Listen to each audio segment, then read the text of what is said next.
scream. Yes, yes. Monday night match, Thornton was back.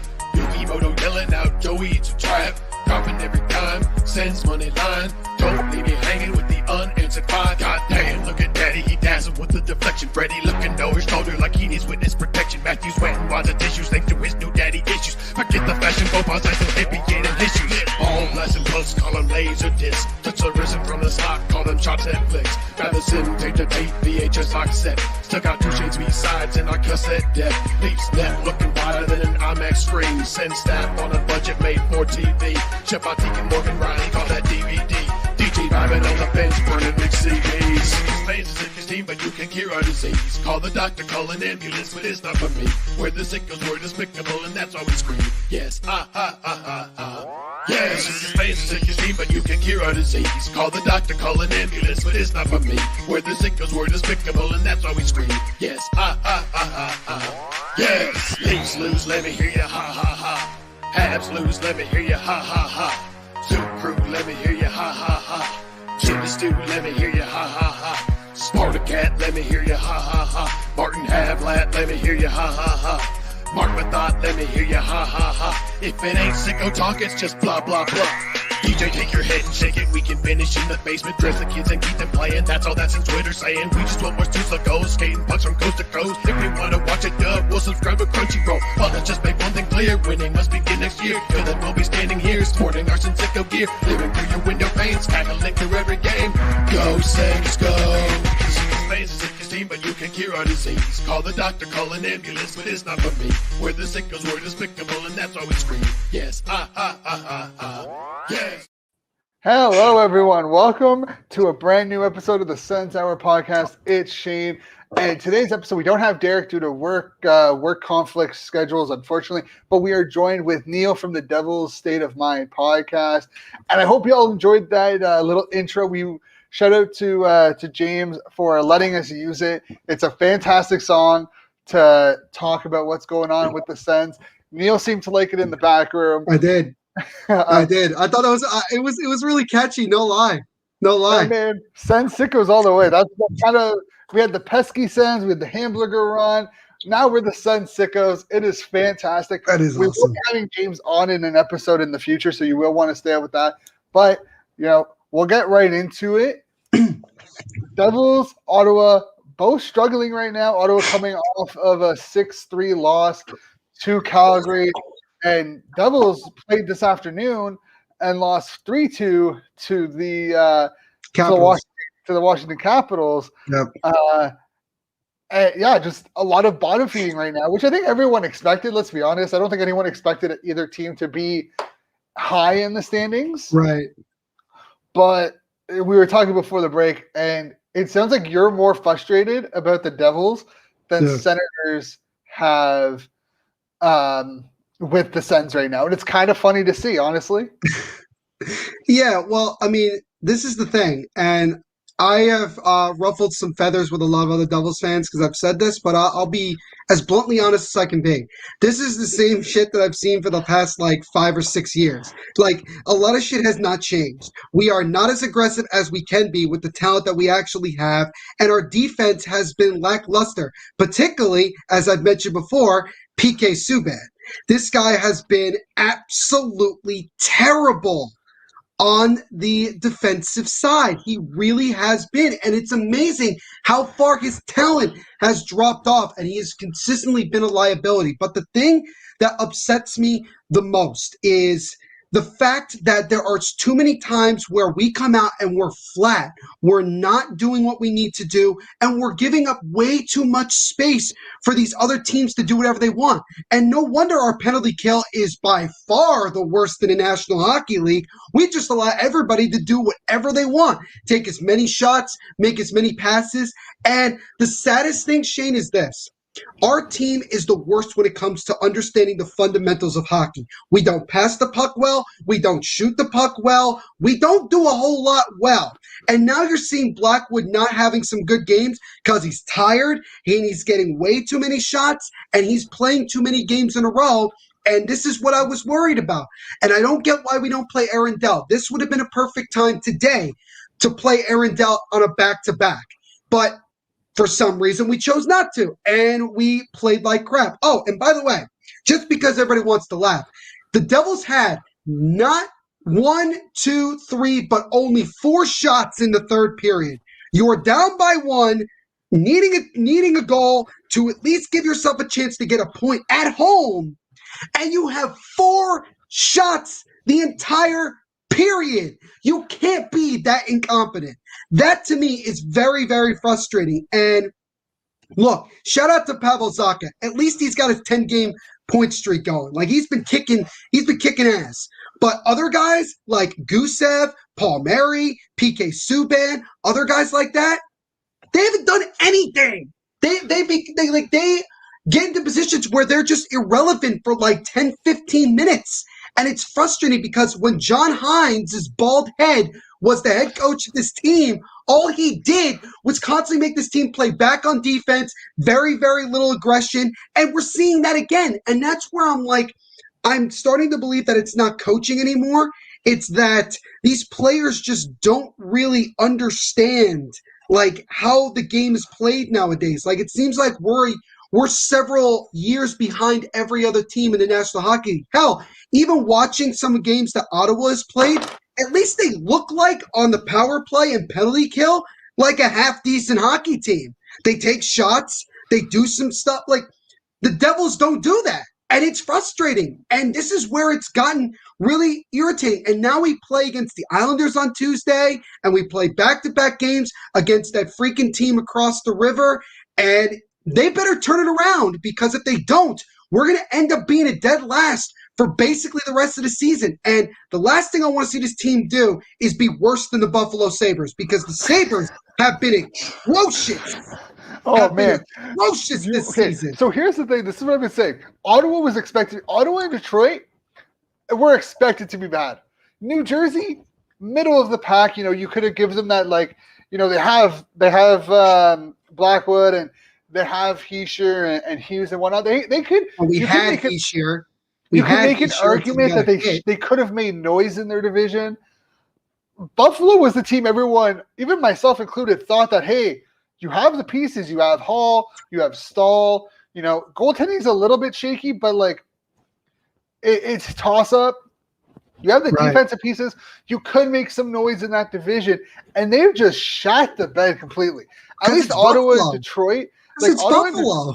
But Ottawa and Detroit fans can literally but we could sit back and be like, hey, we were expecting a bad year. But I feel bad for Buffalo fans, because like you literally look at that team and you're like, you have Eichel, Reinhart, Dahlin, Ristolainen, Hall. These guys are playmakers, and you hate seeing them. Like, it's just, I don't even know what to say. Like, I feel really bad for Sabres fans. And also, they have situations now where, like, Eichel's been hurt the last couple of games. Oh, and they gave, $8 million to a guy who's been a healthy scratch the last 4 games in Jeff Skinner? I hate Kruger. I do not like him. I think where did he come from? That's what I want to know. I don't even remember him getting hired. He was the coach for Edmonton for a couple of years. Got fired because he was shit. Because he was right. But he had a good He had a good World Cup because he was the head coach of Team Europe, and they did relatively well. So everyone's like, "Oh my God, maybe he can be an actual NHL coach." So, So I think he was their third coach under Eichel, or second coach under Eichel. Mm-hmm. Personally, in my opinion, they should have never fired Nolan, and maybe I'm just biased, and I think he's actually a lot better than people give him credit for. And he should be in the NHL. And if you watch that documentary, you can kind of see like there's reasons why. But either way, I don't know, man. I think Buffalo is getting exactly what they deserve with the way they've the way they've created this team. They deserve every single thing they're getting. I mean, at least they brought back the royal blue uniforms. And they're really nice. That entire set is beautiful. But it sucks because it's for a team that has been so bad this season. But is it same thing with Ottawa? Like Ottawa's had a bad year, but at least their uniforms are on. But okay? So can we just say that like Ottawa, Buffalo, and Calgary went from like bottom of the barrel jersey. Like their entire jersey line was bottom of the barrel to probably top 10 in the league right now. Easily. Calgary's top 5 in my opinion. Calgary is top. adding in Top five. Blasty was fantastic, and Yeah. like Ottawa's and this is the thing. I wish if New Jersey went back to the red, green, and Oh white yeah. and kept their Yeah. reverse retro, they'd also be a top 5 team, like jersey wise. The issue is, and I'll explain it from my perspective, is that we have a lot of new younger fans who they don't care about the heritage stuff because, quite frankly, number one, since we brought the heritage jerseys back, we actually haven't won a game in them. So already people are like, we don't like. Everybody's nervous because the Devils are going to be debuting their reverse retro on Tuesday against the Islanders, and everybody's nervous that we're not gonna we're gonna suck in them, we're gonna look like nobody's gonna like them and think. To be honest with you, I think this is fantastic. And Shane, you and I have agreed on this a handful of times that the Devils should bring back the red, green, and white uniforms because guess what? That's Jersey. And also, New Jersey is one of the biggest states when it comes to Italian Americans. It makes literally 100% sense. No question about it.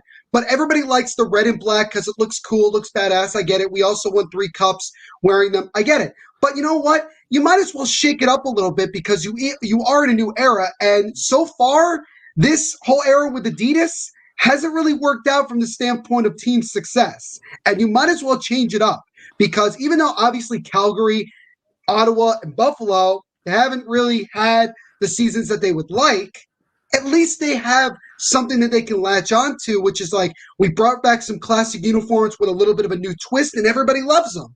And that's really what you're seeing here. So I would like to see that. I think we're going to end up getting a black jersey within the next year or two. And I'm very worried about it because I'm worried it's going to end up not being what everybody wants it to be. But we'll see. Tired of the black jerseys. I'm so tired of teams bringing out black jersey after black jersey. I love the Jets jersey that you have behind you. I think that's one of my all-time favorites. I want them to go to this jersey, this one, and their dark blue one full time. That is what I want. Full time. I agree. Okay. I've been on record multiple times saying I hate the fact that they use this logo because they're not the original Jets. But if you're gonna have compared to this current jersey set they have, these ones are 10 times better. 110 times better. 100%. You're absolutely right. And I mean, it's just, and by the way, guys, this is what Shane and I do. We get into discussions and then it just snowballs. Here's the thing. The Jets came out with their gray reverse retro. I was so disappointed because I actually like it. I actually don't think it's that bad. I hate it. They should have done this one. Because they have the dark blue one. Why not make a red one? That's not a bad idea. Literally, that's not a bad idea. Have red. I think it would have looked sick. It would have been different. Oh yeah. And I think I said this on Twitter on my personal account. I don't use it very often. You used it on my Twitter earlier. So yeah, that's true. But my issue with the Minnesota Wild is it's your 20th anniversary. I remember you talking about this. You have, instead of bringing back something from the Gabrick era, like your first couple of years, or even using the stylized M that you had on that word mark jersey, they're alternate a couple years ago. They bring back not just the North Stars colors, they put it on with their current logo, and it just looks odd. It would have been like if the Jets did that to their reverse retro. It looks odd. I don't like it. I would say, and I've brought this up on the Devil's State of Mind a couple times, that look, it all depends on how much money the team actually wants to put into the jersey. If they want to go all out and do exactly what the fans are asking for, they have to spend a considerable amount of money. If they want to do something that's like half and half, then they're gonna once you see the jersey and it's revealed and everything, you then understand right away how much effort was put into it. Let's take the LA Kings jersey, for example, right? Even though was there a lot of effort put into it? No, because it was kind of obvious what they could do with it. But they put in the effort to make it look good and to make it make sense and, reverse retro it. Same thing with the Devils one. It makes sense. What are you going to do with, everybody was saying, reverse retro, we're going to make it black and red. And it's well, that's not really retro. That's more of just reversing the jersey. And I mean, the Devils are probably going to do that anyway at some point, but they reversed the jersey, and this reverse retro one looks great. And I know most people say it's it's one of the top 5 in the league because it's just been that good. And we saw Buffalo's on Thursday against the Devils. Can we just say Can we just say the But fact it's that about like damn time Buffalo? that they brought back that logo because they screwed up. What was it, like 2 years ago? Last year, they had the anniversary of like their 90s Yeah, team, and they didn't even have a jersey for it yeah, I don't get that. But because they okay, didn't so have the can we money talk? because they were like, oh, we don't want to spend the money on it. Oh, give me a break, man. But can we talk about the fact that? But I think it's only Buffalo and LA that took different jersey concepts and just switched out the entire colorway because that jersey Buffalo had was originally black, red, and silver, or black, red, gray, and white. The LA jersey was black and silver, and they added their different color scheme to it, which is why Yeah. personally I think it's great because you're adding in a vintage look with a Yep. twist of a color scheme. It's just like for both of them. 'Cause they Anaheim's, put more money into it. That's the thing. They put more effort into it. yeah, and I mean Anaheim's is great. It's literally the perfect definition of a reverse retro. I think they've literally now done definition. everything. I think they've brought back now every jersey they've ever had. I think at this For point who? they now have the Anaheim.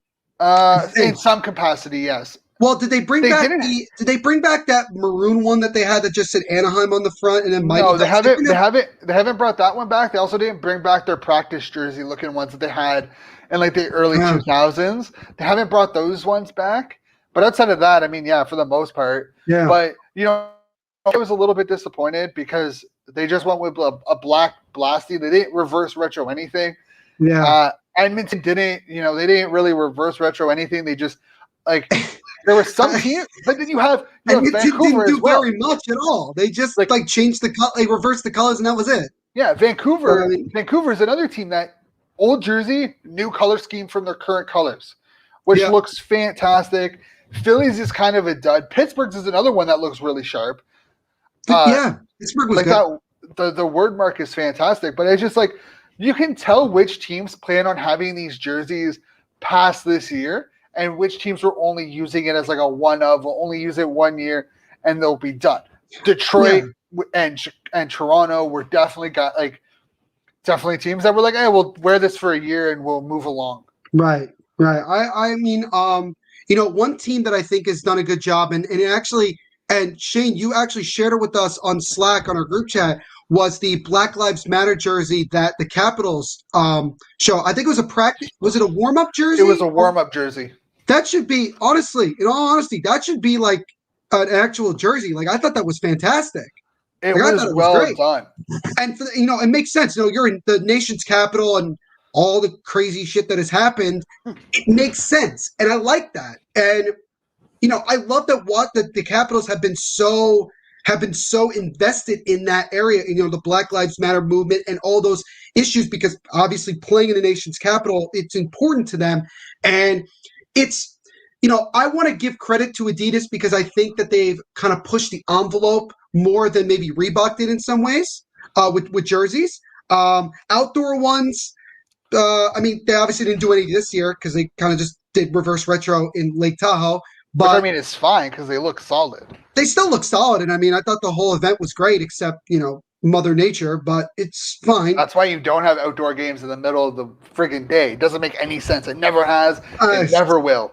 I went to the Devils Rangers one at Yankee Stadium, the new Yankee Stadium, and we got there and it was bright and sunny. We actually it was like a half-hour delay because of the sun glare, which was hilarious because everybody was like, when have we ever gone to a hockey game or any sporting event? And it was like, oh, we got to wait because it's too bright out. So we had to wait until it got cloudy. Ottawa was at 7 o'clock at night, and people complained it was cold, but there was no delay because it was 7 o'clock at night. It was like minus 20 something, before wind chill, and it was great conditions for the ice. If you want to play in the day, wait till 4 o'clock. That's what I would say. 4 o'clock, the sun's starting to kind of set. It's not really. I mean, the problem is that when the first game between Colorado and Vegas started, was that Philip Grubauer could not see because the sun was right in his face. And he was thinking about actually wearing sunglasses while playing because he couldn't see where everything was. That was the problem. And I wish that they would have all they had to do was, instead of where they position the ice rink, just flip it and make it point out towards the sea. And then you didn't have that problem. But I mean, I'm sure that they didn't think that through, and this was all thrown in at the last minute. Probably, usually how it goes. I mean, hey, it was kind of cool without any fans. It kind of gave the NHL an opportunity to do some new things, but I don't think NBC is long for this world. Yeah, especially after this year. I mean, I'm I think we're excited getting to see ESPN by the beginning of next season. I think it's what we're going to end up getting. but I think it kind of opens the door for these, great backdrop games. Like the problem, like Ottawa wanted the game at Parliament Hill, but there wasn't enough room for fans. But now, if you're okay with not getting much revenue for these games, because you're really not, we could have a game at Parliament Hill. You could have games in these different venues where you don't need fans of like thousands of people to attend. You can have these, great backdrop games, and you're like, even if it's a neutral site game, you could do that. And you can have more of them then. And then you could have more, because we talk about all the time, like a lot of us, I mean, I'm speaking for myself, I love outdoor games. Doesn't matter like who's playing in them, unless it's Chicago because they play in too many of them. It's always exciting to see an outdoor game. Like I was excited before the season began when we were talking about like Minnesota playing in an outdoor game. Carolina was going to play in an outdoor game this year. I was excited about that because it was new teams in different places. Now you have an opportunity to play games where maybe you only have a certain amount of fans or maybe even no fans in really unique places. Like I've been jokingly saying before that I would love them for them to do an outdoor game in Alaska, and like make it pond hockey style, like really like legit, like it's wide open. Like I think it would be fun. I think people would actually enjoy it, especially even just watching it on TV. I think that they would be blown away by all of that. Yeah, I think that we're going to see a switch in outdoor games. I think they've been overused. I think it's kind of started to run its course if they're going to continually use the same teams. Chicago playing in 6. I think Boston, Philly, Chicago Pittsburgh. I don't think Chicago's won any single outdoor game they've ever played in. So I think they've won one. I think they're 1-5. I don't even remember which one they won. I mean, they didn't beat the Bruins. I don't think. I think they. Nope. I haven't. Which time did they play them twice? They've played so many times that you have no idea. Right. No, like they play them, and it's just like after a while, it's like a running joke within NHL like fan base. It's like, all right, we get it, we know why they're playing here, but at the same time, like, why haven't we had a Toronto-Montreal one yet? Like, why have we not had that point? Because like that's legit. Why have we not? Like, why have we had a Montreal-Boston one yet? Oh yeah, we have. We had one at where the Patriots play. Yeah, Gillette Stadium. We had that. But, like, why haven't we had a Colorado-Detroit one? Why don't we have cross-conference? No, we did have we did have that one. We had it at the Rockies Stadium Series. It wasn't Winter Classic; it was a Stadium Series game. But was it against Detroit? Yeah, it was Detroit. I'm pretty sure it was Detroit. See, this is the thing. There's so many that you have trouble. All kinds of other teams in.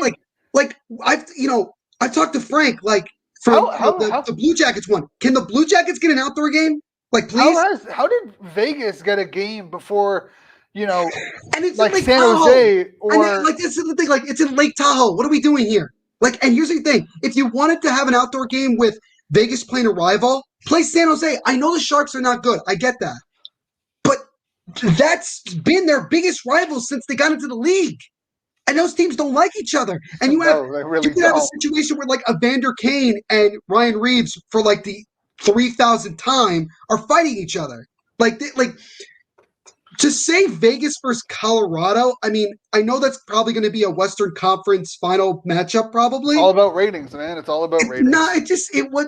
And, the other thing is this. I'm going to be honest, like, the problem with outdoor games also is that there's too many blowouts. Look at the Boston-Philly game. I know it's another thing. Lake Tahoe is on the other side of the United States. You're worried about teams traveling like very far, and you just made 2 teams in the East travel across country to play in an outdoor game. Like, do you understand how hypocritical that is? Yeah, I mean, hypocritical. And the game thought it sucked. Was funny. The game sucked. I know Panarin. Pasternak had a hat trick. But it still sucked. Yeah, I thought it was funny when it was like, oh, we're going to put these guys out west. And I'm like, that makes no sense. That literally makes no sense whatsoever. I would rather they have put, like, I don't know, St. Louis versus, like, Chicago or something. Like, I would have rather... St. Louis versus... Here's the thing. St. Louis versus Colorado would have been fantastic. Vegas versus San Jose. Makes sense to me. And I've said before, like, there's one place that I know would probably be literally impossible to do, but I've said it before, like, because I've seen them play basketball games on this thing. If we could make a hockey rink on an aircraft carrier, that would be sick. And like you're flying drones around it, and it's like I feel like that would be That'd be sick. dangerous. It would, but if you're on like if you're in the port though, like you're not in the middle of the ocean, I feel like that would be okay. But I don't know. I've like because of these two outdoor games in Lake Tahoe, I feel like the possibilities now are endless for like where we can play outdoor games. Yeah, Like and I mean, I it's feel like great we to can play them see. now anywhere. Play Yeah, them in Hawaii. I don't give a crap. Go to Hawaii and play an outdoor game. Like, let's do it. or just play a game in general in Hawaii. That'd Or be you can sick. do that too. Or play it in Mexico. Why the hell not? I don't just like. You don't think people in Mexico would go see that game? I think damn well they would go watch that game. I mean, Especially- hey, they probably would. I mean, there's possible like I've thought about like different areas. Like, can you imagine if we could build a rink that was next to like Niagara Falls and just play like next to Niagara Falls? The amount of like amazement that would be. I mean, you'd probably have to play Buffalo, but still, I mean, it's like that was another outdoor game I went to. I went to see the Sabres play the Rangers at Citi Field. And I remember sitting there and I'm thinking to myself for a minute, I was like, how does this make literally any sense? Like, Buffalo and the Rangers are not really rivals. This game is being played at Citi Field, the home Is of the that Mets. the Mets? Yeah. And that was the Winter Classic as well. And it was like, oh, we're hyping up the New York area. I'm like, but you already did this. You did this like 4 years earlier with the Devils versus the Rangers, and then you decided to only have the Rangers play the Islanders and not also have the Islanders play the Devils. Like, I didn't get that. Like there's little things like that just they want to say that, oh, it's a money thing, but it's just because they don't want to. It's not they just don't want to. I don't get it. Honestly, when it comes to these outdoor games, they just really bug me because it's always the same teams. And like, how many jerseys can Chicago make for an outdoor game? How many jerseys can Detroit make for an outdoor game, or Toronto, or Montreal, or Boston? Like, give me a Hartford Whalers Carolina outdoor game. Give me like a blue Hartford Whalers jersey versus some like Colorado, or I don't know. Give me a San Jose, Seattle, not Seattle, California Seals jersey. Yeah. And and like you got to get like if you're gonna do the California Golden Seals, you got to get the white skates as well. Yeah. You got to get the white like skates. a Kansas City Scout. Get New Jersey for St. Louis, but have New Jersey wear Kansas City Scout jerseys. Fans have asked about that. They've said like, I think we need to start doing like Kansas City Scout uniforms, and I was like, that's not bad. And I was like, what about Rockies? And it said, well, I mean, Colorado kind of already did that. They kind of did it on their own. They took the logo, yeah. They took the logo, so it kind of would be but Kansas City would be fun, and playing a game in Kansas City, I think, would be kind of an interesting place, just because it's like we've never done it before. I mean, we've gone to St. Louis, but we've never done it. Yo, imagine an outdoor game of the New Jersey Devils as the Kansas City Scouts versus the St. Louis Eagles. Just so it'd be like, so the Blues would be the Eagles, right? So I understand it. All right. Because that was the original hockey team. Yeah. And it would be playing Kansas City. I think, it'd be funny? I would love, and people are going to laugh, but I would love for the Jets to come to Atlanta, be the Thrashers, and play like... The Flames? Play the Flames, yeah. Play the Flames. Yo, Battle of that Atlanta. would be so sick. The Atlanta Thrashers versus the Atlanta Flames. Atlanta Flames. I would die to see it. I would love so much to see that. Bro, the amount of I think there's a big Twitter account, like literally where this guy like acts like he's the Atlanta Thrashers like official account. It's the guy who used to run the Thrashers account. Oh, really? I didn't know that. That's actually pretty pretty cool. Sure. That's pretty cool. I'm pretty sure he was the guy that used to run it. But yeah, like that's the whole thing. Like the Battle of Atlanta. I feel like people would eat that up. Like I feel like people would actually they would go see that. Like they would be like, oh yeah, let's go see them. Like people love the Thrashers. They don't exist, and people still love them. Yeah, Like, have the it's just Jets a wear a great Thrashers team. like with that friggin' that baby blue Thrashers jersey that they Yeah, originally had, and then have the Calgary Flames it wear like was. their current jersey, but instead of the flaming C, it's the flaming A. It has an A. Yeah, Oh man, I it would. would It would make love it. sense. You know who hasn't had an outdoor game that I'm surprised with at this point is Arizona. Like, I know Arizona's obviously not like a very, popular franchise, but you're talking about like expanding the sport, especially in areas like that. Having an outdoor game there, I feel like would be a really good test because like, the weather there a lot of the time is 90 plus, even in the hundreds. I mean, hell, I went to Phoenix in the summer a couple of years ago and it was like 110. And I was like, can you imagine trying to play a hockey game just outdoors in You 110 know who degree I'm weather? I feel surprised has?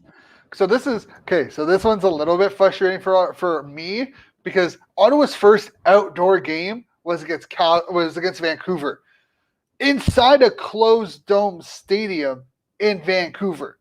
I don't know how it can be an outdoor game. trying to. Oh, I do remember that. I The think that was like what 2014, 2014, right? yeah, Yeah, Heritage Classic.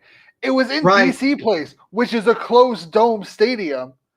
Like right, right. I can't with it. Like it makes no sense. How is it an outdoor game, but you're inside? Yeah, I don't know. Like again, like I think because of what happened at Lake Tahoe, it opened the door for the NHL to be like, well, if we could play it on a lake, like, well, not on the lake, but like next to it, we can literally do anything. Like I'm we honestly could. kind of disappointed that they didn't just put it on the lake.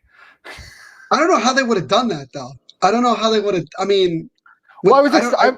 I'm surprised it wasn't frozen because okay, I'm not actually like state's geography makes no sense to me. I don't really care for it. So like when I think okay in Ottawa or in Canada when you think lake, most of our lakes during the winter are frozen and you can play hockey on them. So when Well, they're I like, oh, we're mean, gonna play at Lake Tahoe, I'm like, oh, they're actually gonna go onto a lake and play. no. They're not just gonna use a backdrop. I'm like, oh, that's bush league.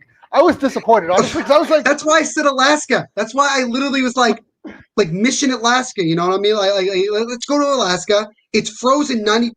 Hell, go to Antarctica and just really be nuts. Like, just go absolutely like go nuts. Like, yo, you know what's funny? go to Lake Placid and play on one of the outdoor rinks that they have there. Go do that. That's genius. You know what's really funny is that uh, I don't know if they did this in the States, but up here, I think it was Budweiser or Molson Canadian, one of these beer companies, when they were bringing out their gold lights and whatnot, they actually built a hockey rink on top of a skyscraper that you were Wow. able to win and go play on if you got like if there was a code inside the pack of beer where you would enter it, and if you won, you had a chance to go play on this rink on a skyscraper in Wow. Toronto. Yeah, no, nobody like in the United States, we probably wouldn't do that. Because we probably have too many people who'd want to sue. But who knows? That's actually pretty. That's pretty. We would do it. I guess the equivalent would be like playing a football or basketball game on a skyscraper. Like I think that would be the equivalent. Like we would do that. Like we would play a basketball game. I mean, hell, we've played basketball games on an aircraft carrier. So I mean, we Which is kind of. mint. Which I mean, it was okay. I mean, it was cool because it's weird. Because, but I mean, I like, mean, anything on an aircraft carrier is kind of weird. it just looks weird. Like when the camera's like going back and forth, and you're just seeing like, oh wait, like there's no fans because obviously they can't put anybody anywhere. But it was just like, it's weird like that. But I mean, again, outdoor games, like I feel like now the possibilities are endless. I feel like we have like so many opportunities to do so many different things. Like I don't know like what the because I can see in the background here there's what is this, a lake, river? Sorry, I can't tell. Oh yeah, it's the Rideau Canal. Why So don't you like is that so frozen? Can that freeze in the winter? yeah, you've played Chow, right? You've played Yeah. Chow the last 2 years. The I canal played it that they I played NHL 20, not 21. okay, but you've played 20. You've played online, right? No. I don't play with online people. They freak me out. Okay. I will watch because I will watch other people play online and laugh, but I will not personally go online and play like a 10-year-old that takes it way too seriously. Fair. And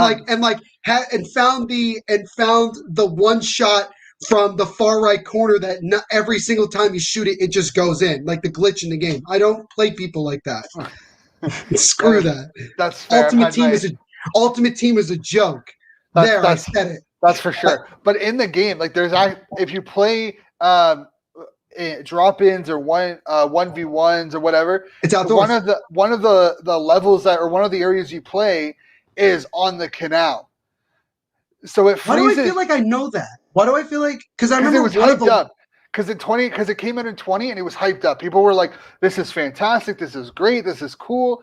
So our more popular mall, the Rito Center, is literally adjacent to the Rito Canal, and it freezes during the winter, and you can skate from basically one end of it down to another end, and it takes you down the core of downtown Ottawa. That's incredible. And it's that solid, huh? On a good year, yeah. Obviously, this year was shut down relatively early, but yeah, it takes you from like just outside of downtown to the downtown core. Yeah, and it's like a good skate. Like it's actually like a really good skate going from end to end. That is cool, and people do it all the time. Yeah, I would just what I love about just outdoor games in general and just playing outdoors is that it just brings the game back to its roots and brings back where it started. And you really get to understand, like, there is nothing like it. Like, you go outside on a cold winter's day and you're skating around on a pond or whatever, like, you feel alive. Like, you really appreciate, like, Mother Nature and you appreciate, like, the world itself just because it's just an ungodly feeling. Like, you have to experience it to understand it. Like, you can't just go to a local rink and skate around and feel like you know what it's like. I'm talking like you go to a pond or a lake and you skate around on even on a gorgeous like day with no clouds in the sky and sun. Like, it's just a crazy experience to be part of. And that's what outdoor games mean to me. Like, they just it's so cool. Like, it's just so cool to be a part of, no matter where you're playing. Yeah. And funny fact about the Rito Canal, in 1905, the Stanley Cup actually was lost. It froze in the Rito Canal after the Ottawa Silver Seven won it. The Silver Seven. Someone drop kicked it into the Rito Canal.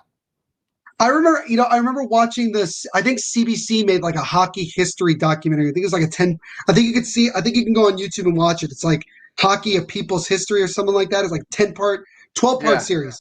And I think I remember hearing about that. Like, they just drop kicked it into the canal. And that was just like, yep, that seems about right. It wasn't recovered until the next day. They literally went about their business for an entire day. They partied on and they went back and rescued it the next day.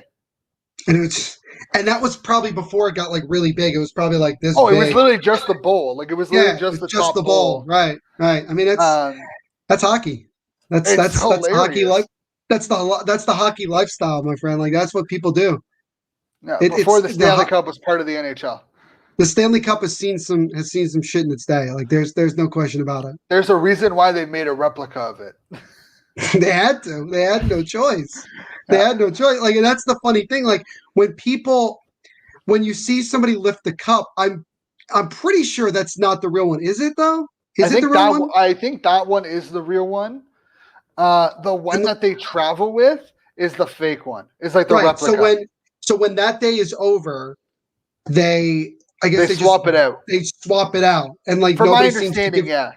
And the thing about it, like the Stanley Cup, that people like, because I know people who are sports fans of other sports like baseball, basketball, and everybody talks about like, what's the hardest trophy to win? Some people say, oh, it's the World Cup, and I'm like, okay, I can see what you're talking. I can see why, but like, you look at the Stanley Cup, you have to win 4 playoff series, you have to win 4 games in the series, and you have to win 16 games just to win it all. And you're playing 82 games, and you're playing a fast sport where the chances of you getting severely hurt is much higher than some other sports. And it's a grueling thing because you're playing from late September to mid-June. Like, that's a long time to be playing a sport, especially if you play the whole year and you end up winning the Stanley Cup. And that's why if you go all the way to do that and you don't win the cup, it just hurts that much because you went through that whole journey just to come out empty-handed. So I mean Yeah, that's I mean, I think it's different for people up in Canada because we have the Memorial Cup. Like our junior cup, like junior championship, is probably the hardest, like harder to win, because if you're lucky, you have 5 chances at it. If you're lucky, some people have as little as 1, and some have as like many as 3. So as much as the Stanley Cup is hard to win, like it is, you have like a 68 game season.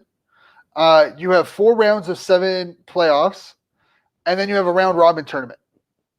So yeah. you not only do you have to make the playoffs, you have to win 16 games, and you have to You go have to win your play. league, right? Yeah, you have to win your league, and then you have to go play 3 other teams across Canada to win the Memorial Cup. So the leagues are what? The OHL, the QMJHL, the And WHL. What I'm missing? that's it. So the way it works So is that the two teams from one. so yeah, there's a host team. So I think this year it was supposed to be like Mississauga or Sault Ste. Marie. So they would have automatically been allowed. They would have automatically been advanced to it. It's kind of no matter how bad they finish, they will be part of the Memorial Cup. Right, because they're the host city. Got it. Yeah. All right. So and then it's the league winners from each team, and it's funny because a couple of years ago, Renanda out in the Quebec Major Junior League was, I believe, the host, or Halifax was the host city, right. and they played in the Q's final against Rwanda. So no matter what the outcome of that series was, both teams were going to the Memorial Cup. Okay. That makes sense. That makes sense to me. It's like, and I know how serious that Memorial Cup can be. Like I've heard things where like once it's like the beginning of the Memorial Cup, like a lot of things like shut down. Like it's literally the thing that people watch from like start to finish. And it's one of those things where it's also like I don't know what to like describe. I guess I would say like the Memorial Cup, like what I would compare it to is like what we have here in the States with like March Madness. It's like the same type of thing in a way. Because again, like it's the same type of tournament. Like, first of all, in many cases you only have like if you're in a smaller conference like the NEC, or like if you're an Ivy League school, you'll literally like even if you literally have one shot.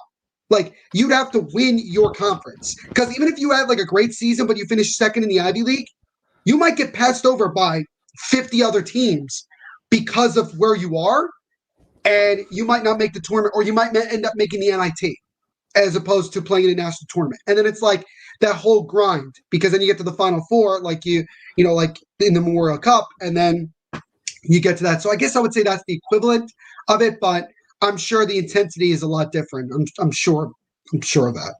Yeah, I mean, it's definitely one of those things where I don't really see there's not really an equivalent to the Memorial Cup, because it's also one of the oldest trophies too. Like it also kind of dates the Stanley Cup and whatnot. And it's no offense to the NCAA and whatnot. Those are intense tournaments. You have to play your season, then you have to go on this 5-round gruel or 4-round gruel. So yeah, it's one game single elimination, but that's different than that has its own pressure. You have to give 110% every game. You have to be on point right then and there. So you have to be on point right away. Yeah, so it's different 100%. But I think when it comes to a sports like grind, you're playing 68 games. Like it's honestly probably You're playing hardest. a lot more games in a much more physical sport than basketball. Yeah, and you're also playing back to back to back. Like you're generally playing 3 games in 3 nights in the junior league, right. And it's generally against 3 different teams. Very rarely will you play 3 days against 2 teams. It's usually 3-3 or 3-4 against 3 different teams. Right. So it's just one of those things where hockey is just a more grueling sport, unfortunately, than any other sport when it comes to the non-professional levels. And no hockey fan is saying that to stick out their chest. We're saying it because it's a fact. It's not even like when you compare it to other sports, like the gruelingness, like the only thing that could come close when it comes to like longevity is maybe baseball, because you're playing 162 games, but then you only have to do is win 3 games in the first round, 4 in the second, and then four in the third, and that's it. Like that's the whole. And this year was different because it was like 1 game, 3 games, I think like another 4 games, and then 4 games. But still, it was like, you do have days where like players are resting. In hockey, the only players that usually get like a mandatory rest are like goalies. Other than that, like some guys are playing. I mean, we've talked about Iron Man streaks, right? Like we've got guys who have played like what 500 games in a row. You have like Keith Yandel playing like 700. What is Keith Yandel's streak now? I think he's at like 760 some. I think he's pushing 800. That's nearly like think about that. Like he's nearly played 800 in a row, and he's probably had to deal with so many injuries in his career. Like it's crazy. And to think about it, the amount of players who've played 1,000 games in the NHL. Like, and obviously, Travis Zajac. Well, I mean, Zajac just got to 1,000 recently. But he would have been there sooner if there was not let's be fair to Zajac, no lockout. He had a lockout season to deal with. He would have gotten to 1,000 last year because he was only like 11 games away when the season was put on pause, so he wasn't that far off. Or 7. Actually, I think it was 7. I think it was actually I can't fully remember what it was, but he was pretty close. Yeah, he was pretty close. It's just like, and realistically, you have a lockout, you have a shortened season in there, you have last season and the start of this year being canceled. Like, look at Crosby. Look at Sidney Crosby. Like he had 2.5 years where he just wasn't healthy. Like he had the concussion, and he still got to 1,000 games. You know what's surprising? You know what really surprised me? It took a longer time to get there, but still. Do you know what's really surprising though? Ottawa has more 1,000. This comment right here is surprising to me. I would say that. Yeah, this comment is surprising. You have 1,000. Like Ottawa has 3,000 game players in a Sens uniform. Pittsburgh, out of everyone they've had, only has Crosby. And yes, they're on pace. They'll finish with Malkin should get there next year, and then probably Letang should get there. We'll get there within the next year and a half. So there'll be more guys to make that mark. But it's just like 1,000 games, especially with one club, is ridiculously impressive. And you don't see it. You don't see it in baseball. You don't see it with basketball. You don't see it with NFL, obviously, because they only play 16 games. Yeah. But the NHL is the only where you see guys hitting 1,000 games with one club, and that's even hard to do. Yeah. I mean, look, we all know that Mario Lemieux probably would have reached it had he been able to be fully healthy for, he didn't have cancer and didn't have other injuries that he was dealing with, especially with his back. Like, he would have reached it. Wayne Gretzky would have reached it had he not been traded from Edmonton to Los Angeles. He would have reached it. Mark Messier, probably same thing. The thing about like Zajac is that it just shows you like when somebody gets to 1,000 with one team, clearly what it tells you is that they're doing something right.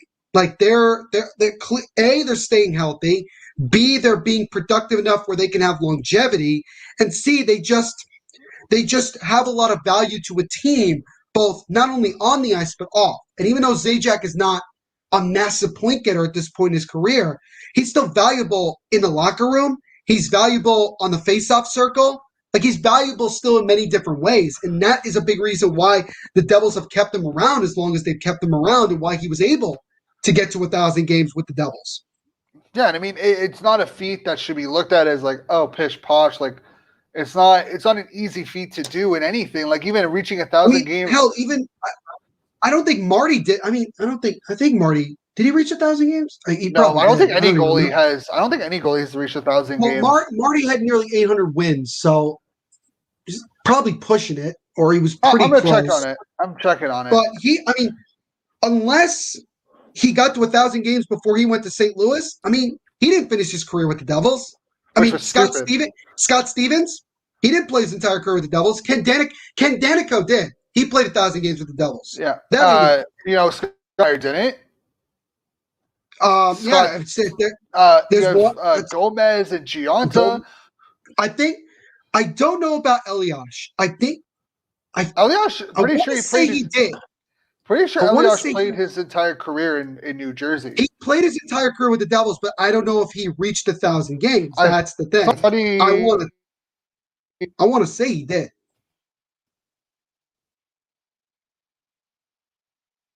This is my best friend. All right, let me But see. like, He played. Yeah, he did. No, Elias reached 1,000 games. He played in 1,240, all of them with the Devils. So yeah, there's like another one. But I knew, like, but still, like, you think about it, like Ken Danico. I don't know how he's not a Hall of Famer at this point, but I mean, but should be. Patrick that's Elias, a kind of the same he, thing. And then you have Zajac.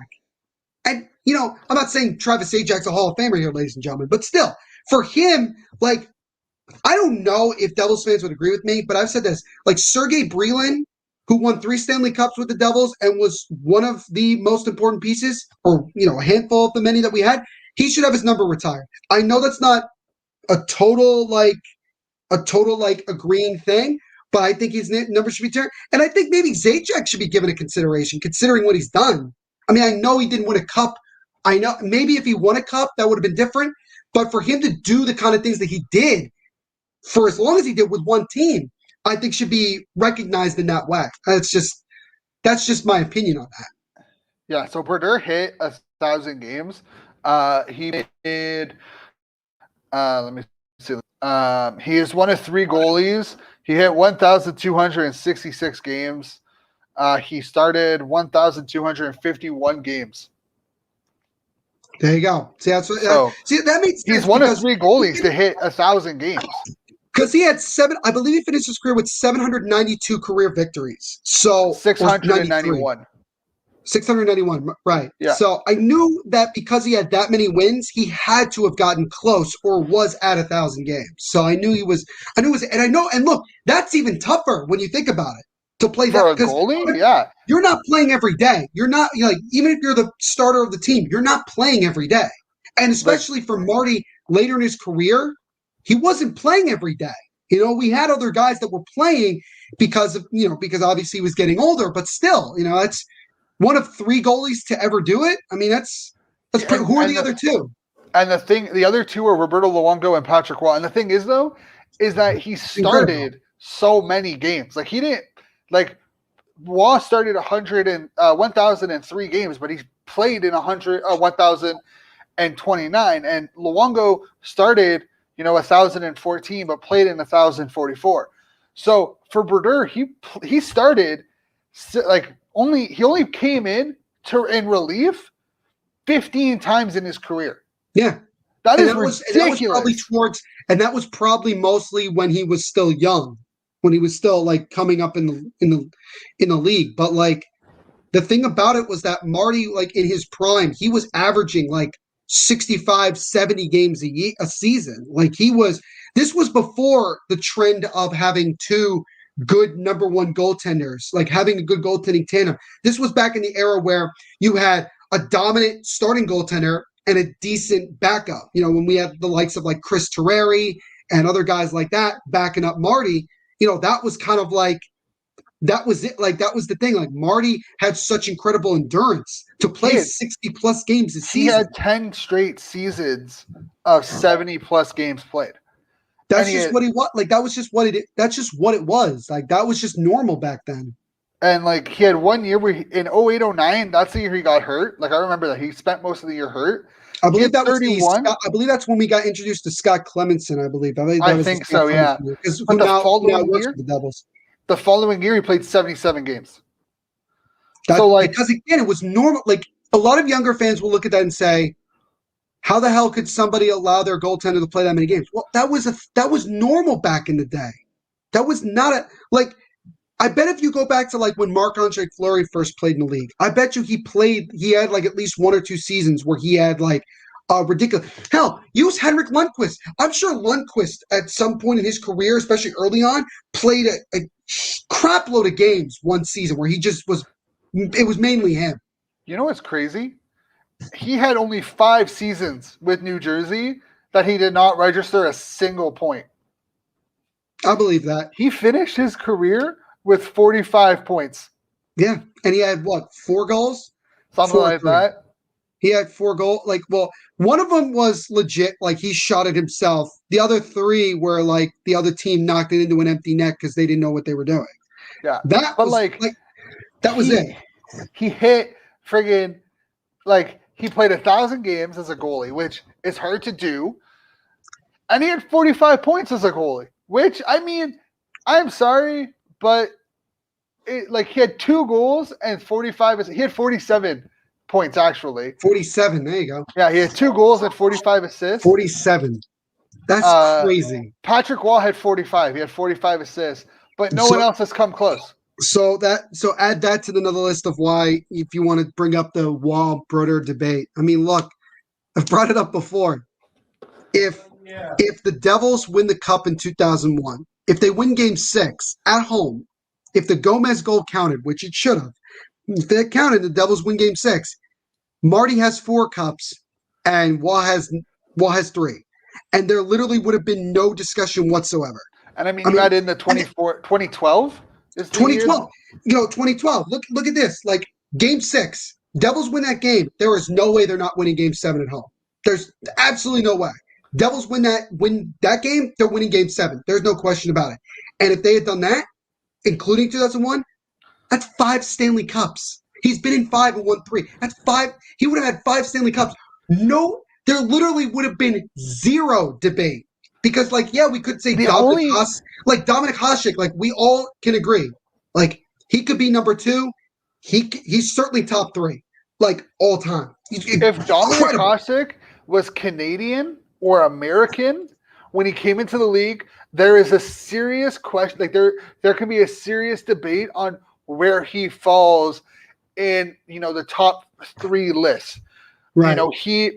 Being a Czech Republic goaltender, he was kind of behind. He wasn't a starter until he was 28, basically. Yeah, because he wasn't that good in Chicago when he first got there, and then they shipped him off to Buffalo, and that's when he got good. Yeah, he wasn't given an opportunity to kind of really show his skill in Chicago, and then he went to Buffalo and kind of stole the show.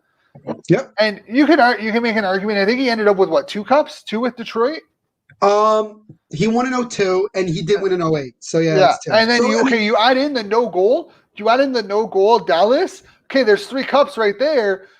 You have a serious debate. I think that would have actually put him possibly number 1. I mean, the thing is that with Marty was just that he not only did he break records, he put them so far ahead that literally we cannot even conceive the thought that someone else is going to come and break any of them.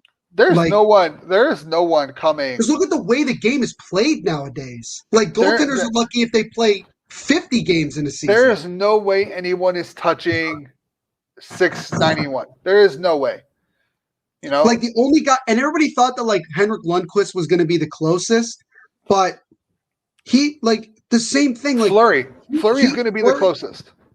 And I don't even. What is Fleury at?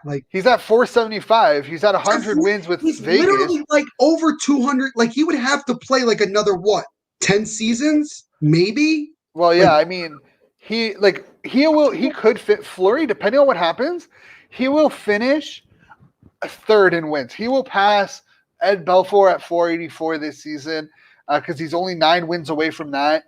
He will pass Roberto Luongo at 489 at some point next season. And there is a legitimate opportunity that he passes Patrick Waugh's 551, depending on how long he continues to play.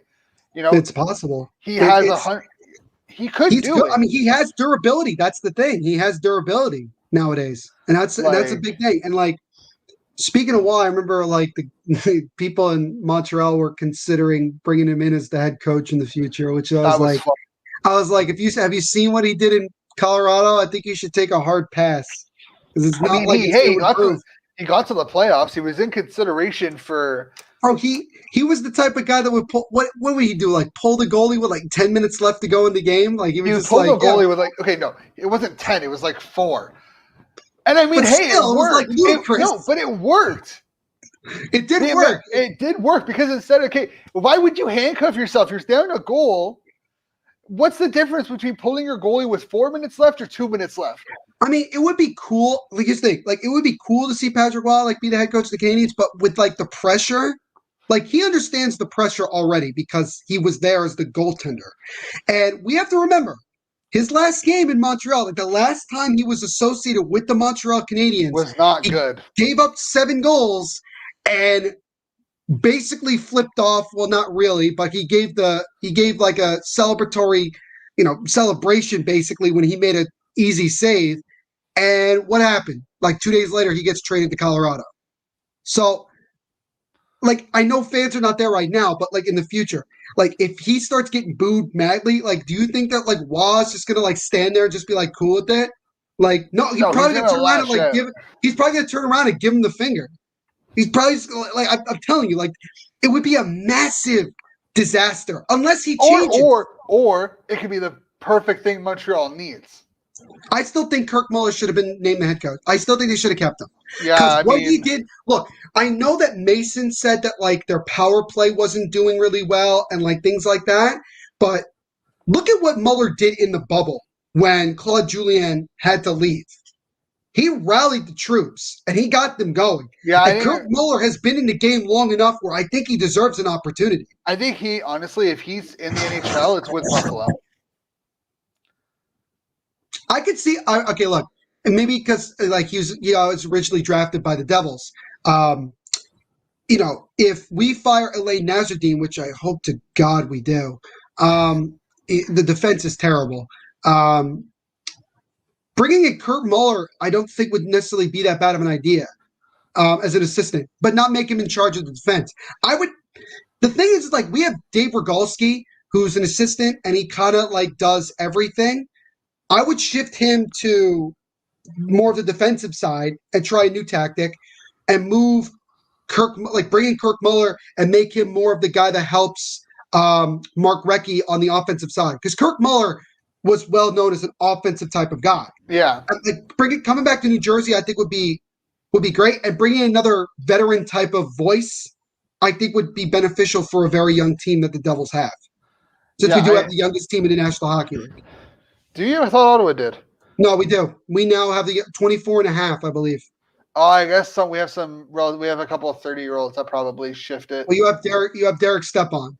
He's only 30. He's not even our oldest player. No, I'm pretty sure Coburn the whole player. Derek Stepan situation makes me sad. Like, I feel so bad for him. Just because like Ottawa's like, well, we feel bad that you're here, and you feel bad that you're here. Like we're both like we both feel bad that this situation is happening. And now you're hurt. And now he's hurt, and it's like, but at least you got Stutzla. I keep saying his name wrong. Stutzla.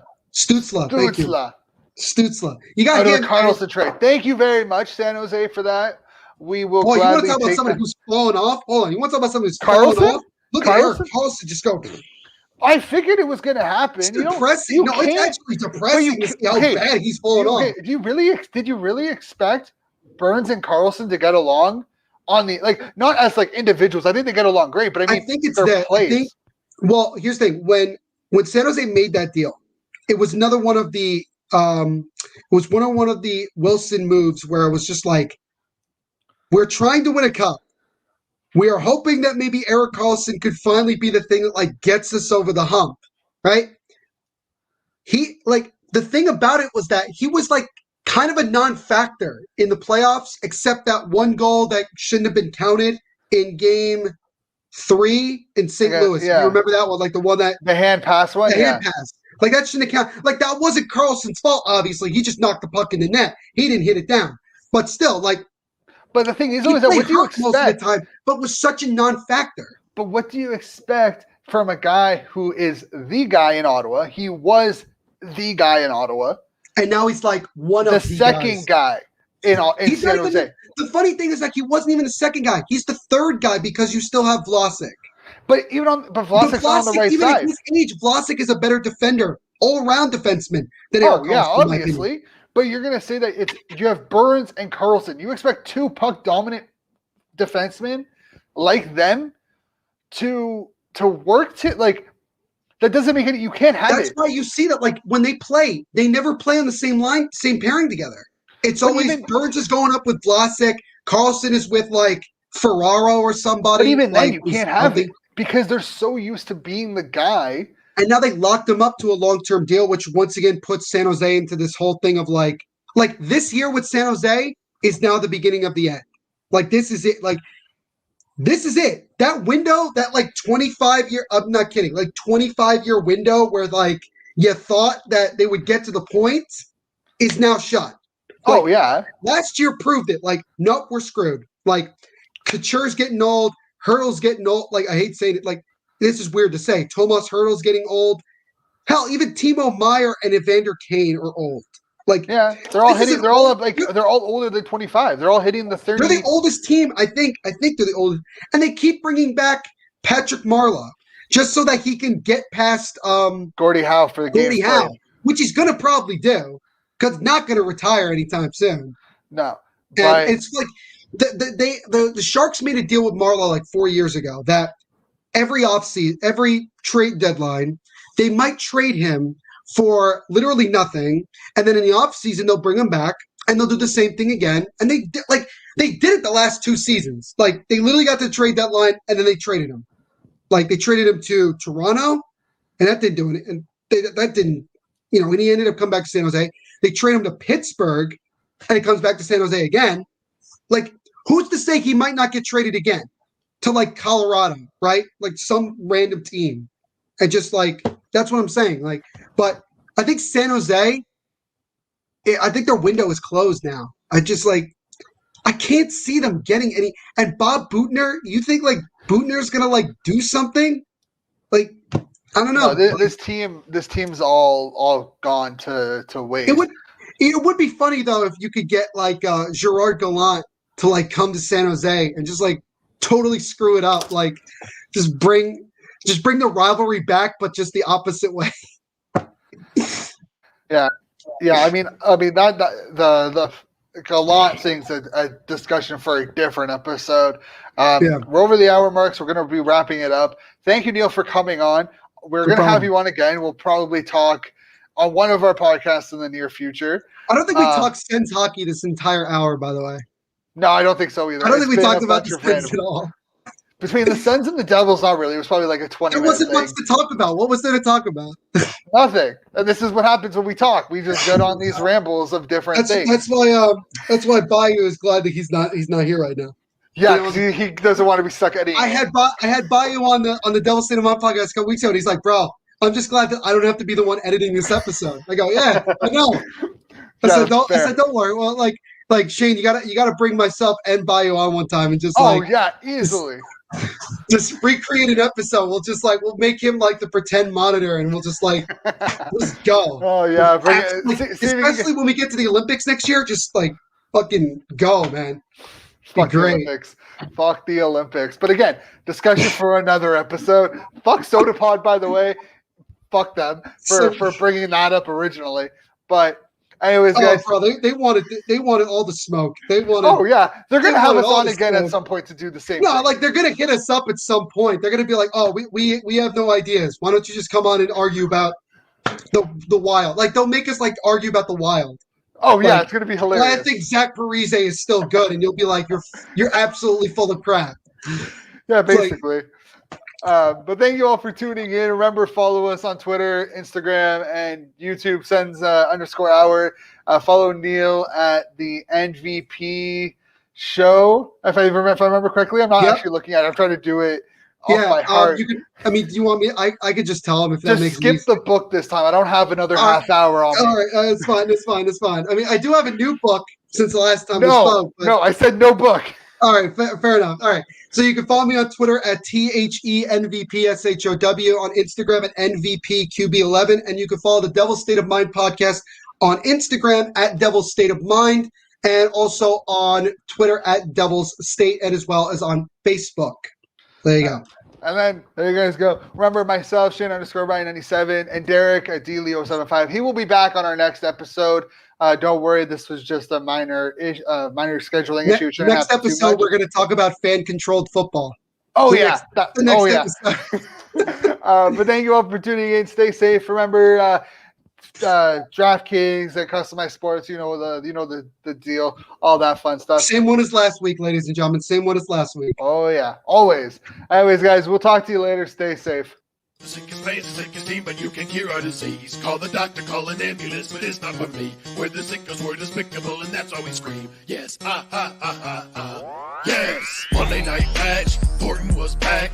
Yukimoto yelling out, Joey, it's a trap. Dropping every time. Sends money line. Don't leave me hanging with the unanswered fine. God damn, look at daddy, he dazzled with the deflection. Freddy looking over his shoulder like he needs witness